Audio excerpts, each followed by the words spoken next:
is that these are a lanolin-based coating, which has something to do with sheep's wool and the oil that it secretes. But basically what that means is this is not a permanent coating. It's not something that's going to trap moisture and dirt under your paint and accelerate rust. Most people make the mistake of going and getting like Rust-Oleum undercoating, or go to Line-X and have them undercoat a used vehicle.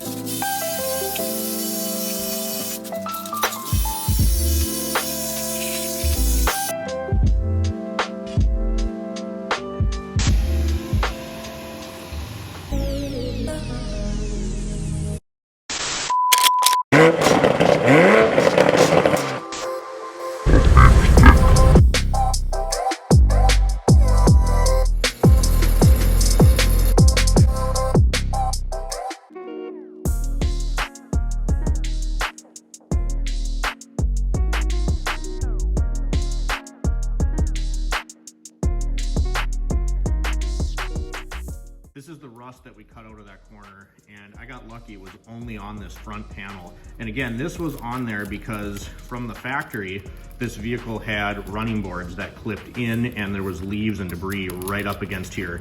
Again, Utah vehicle, so there was really no rust on this thing to speak of, minus this one unfortunate spot, but we got it cut out now. We have lift shackles in Add-A-Leaf kit that are off at powder coat to match this. And then we got wheel hubs right here. I think that's what this is. Get it open. Yep, wheel hubs for the front. And then we got wiper blades. There's more shocks in here. Some of the wheels are in there. And then somewhere way down there is power stop brake kits. So we got a lot of work to do on this thing. And of course, there are the beautiful 31s that are going on. So we'll show you the tire machine as well. Let's get into the video. All right, so the beginning of this video got completely botched. Again, still getting used to the new camera setup, so there was no audio. So I'm adding this in now. We are getting ready for the biggest stage that we have for the Mountaineer, which is going to be new suspension, a lift kit, new wheels and tires, and wiper blades?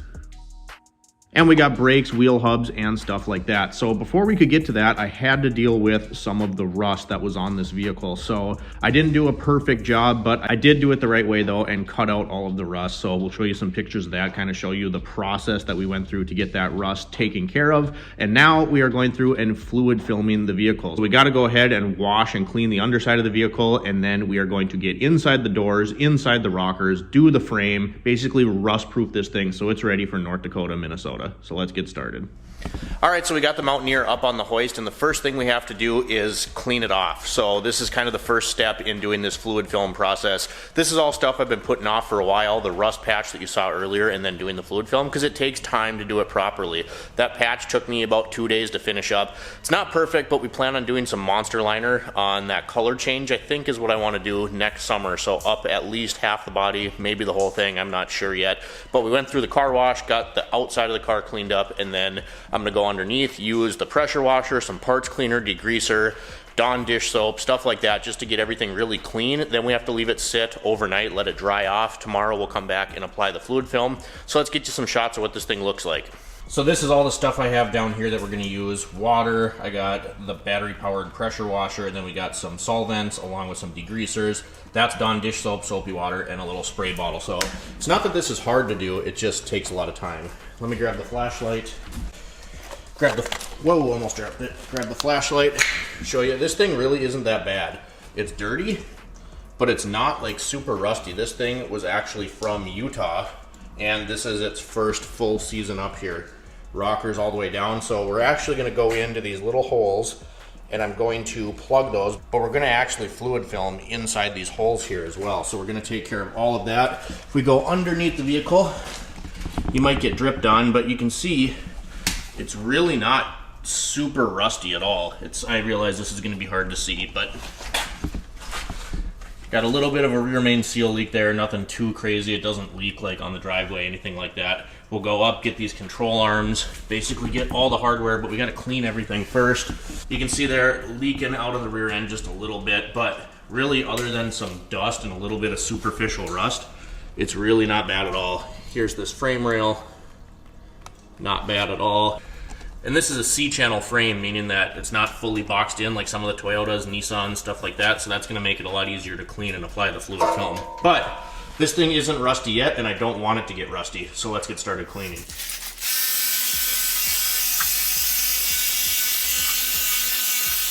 So we're to the phone now because the camera died, but show must go on. We're gonna come in here with degreaser and we're gonna kind of foam everything up here, and then I'll show you once we get it all cleaned off. Do the same thing back here on the frame. And then a really important spot is gonna be the body here, where you can see the actual body, the frame, and this pinch weld. We wanna get this good and clean too, because I don't want that to rot out. We just fixed, not on this side. You can see this one still has the holes. I got body plugs coming for these. But the side that we fixed,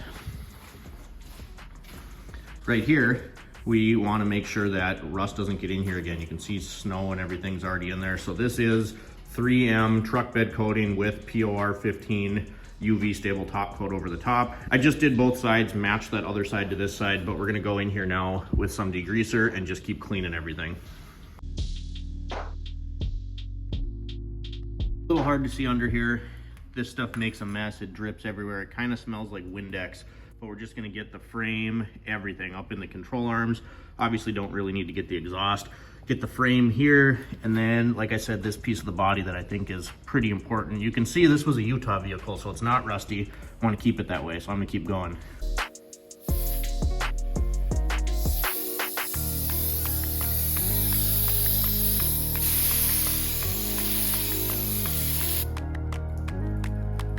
Very drippy.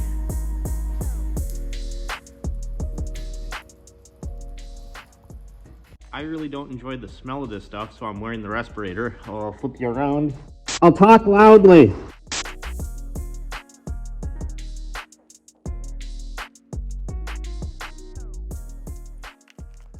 Now we're just letting that degreaser do its thing, let it drip off, and then we'll rinse it off again. And then I like to go over everything with Dawn dish soap, a lot of Dawn dish soap in water, and just kind of let that degrease and clean as well. This truck being relatively clean, I would just like to keep it that way. And the nice thing about an oil-based coating like fluid film or wool wax, let me grab it, is that these are a lanolin-based coating, which has something to do with sheep's wool and the oil that it secretes. But basically what that means is this is not a permanent coating. It's not something that's going to trap moisture and dirt under your paint and accelerate rust. Most people make the mistake of going and getting like Rust-Oleum undercoating, or go to Line-X and have them undercoat a used vehicle. If it's brand new, sure, go for it. It hasn't had any dirt or debris or rust to build up yet. But on an older vehicle, you don't want to do that. I don't care how well you think you clean the underside of it. You're gonna trap dirt, debris, moisture, and especially my time at the dealership, I saw this all the time. People would buy a car because it looked black and shiny underneath, and it was actually rotting away because you're just trapping that moisture and dirt under the paint. So instead,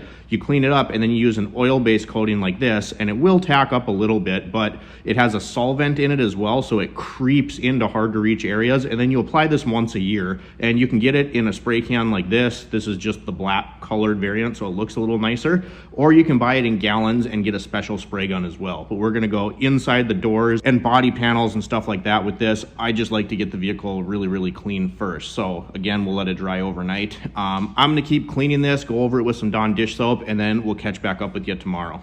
Side note, I had to drive this little girl home. She's still alive, and the tires are so shot.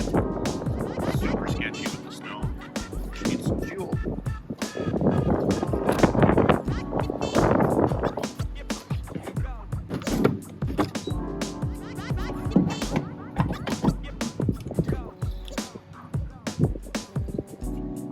Thirsty thing. All right, so it is currently the next day. The Mountaineer is nice and dry. It's on the lift, ready to go. So we are going to apply the fluid film, and I'm gonna try my best to get you some good shots of this. I think I'm gonna start with the wheel well, just because that's the easiest area to access and show you. And I'm also gonna take the spare tire down so we can get the rest of the body underneath there, because we bought 5 wheels and tires because we're gonna run 31s. So I'm gonna take that off, then we'll get started. So there should be one more piece to this handle, but there is not. Vice grips solve all the world's problems. Let's get this thing off of here.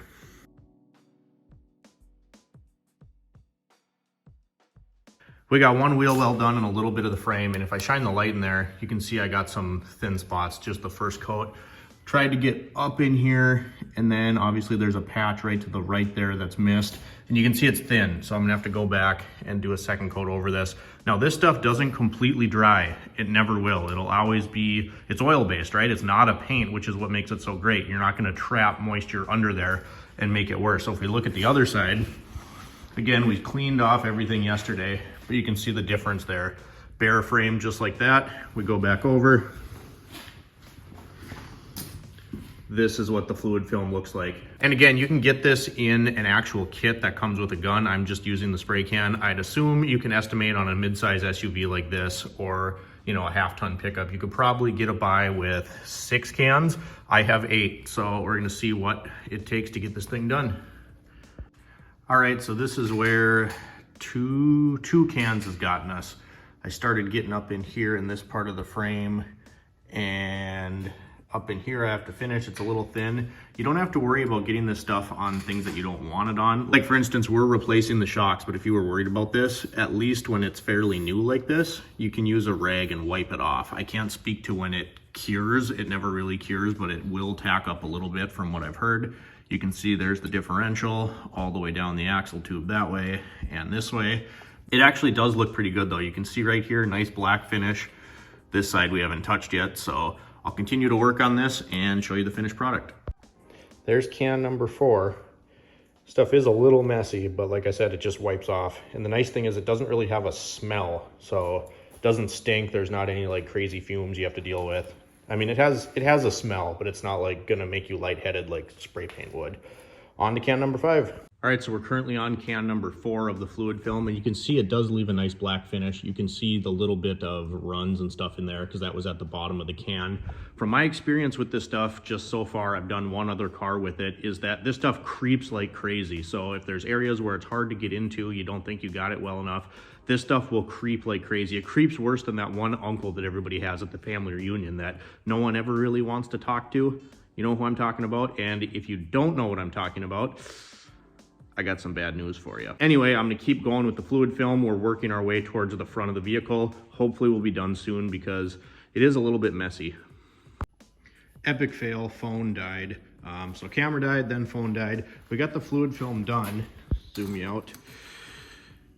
You can see it just leaves everything a nice black coating on there. So then what we went ahead and did is, I can't open this door, so I went down in this seal, and then any opening you can find right here, down in here, these little holes, I took a straw and I use a mixture of ATF and penetrating oil to get into these door seams so that they don't rust from the inside out. Last thing I wanted to show you guys, next video when we actually put the lift in and everything, we'll show you actively mounting a tire with this, but this is made completely out of scrap. Don't mind my booger welds, but this is an adjustable duckbill tire machine. So now basically you still have to turn it by hand. So you just stick the bar in here and then use the leverage, and you can adjust the width right here for different widths of rims. And then the height gets adjusted with this bolt here. So I've successfully mounted 2 tires for the Mountaineer. We'll get the other 2 done once we get the parts back from Powder Coat. Now that I know this works, I'd like to actually go and buy some metal and make something that fits with tighter clearances and stuff like that. But it works really, really well. Super excited about this. All right, you guys, so that's gonna wrap up this stage of taking care of some rust and then also doing rust preventative maintenance so that we can get the lift kit and everything in the Mountaineer and make it look really good. So this was kind of a prep for stage number 3, show you some of those parts. We're gonna be busy in the second part of this series because we have to put on the wheel hubs, the lift, we have to go do an alignment, we have to pick up the lift parts from Powder Coat, we got Bilstein shocks, and of course finish up the wheels and tires. So thank you guys so much for watching. I hope you enjoyed this video. If you did, drop me a comment down below, like and subscribe if you have not already. And as always, thanks for watching. We'll see you next time.